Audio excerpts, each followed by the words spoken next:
ছোটবেলার কথা স্মরণ করি। আমাদের ছোট নদী চলে আঁকে বাঁকে, বৈশাখ মাসে তার হাঁটু জল থাকে। পার হয়ে যায় গরু, পার হয় গাড়ি, দুই ধার উঁচু তার ঢালু তার পাড়ি। চিক চিক করে বালি, কোথা নাই কাদা, একধারে কাশবন ফুলে ফুলে সাদা।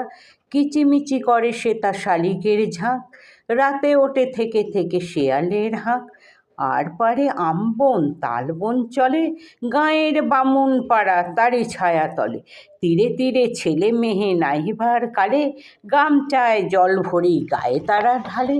সকালে বিকালে কভু নাওয়া হলে পরে, আঁচলে ছাঁকিয়া তারা ছোট মাছ ধরে।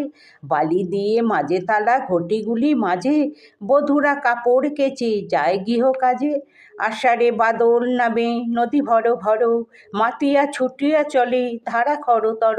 মহাবেগে কলকল কোলাহল ওঠে, ঘোলা জলে পাকগুলি ঘুরে ঘুরে ছোটে। দুই কূলে বনে বনে পড়ে যায় সারা, বর্ষার উৎসবে জেগে ওঠে পাড়া।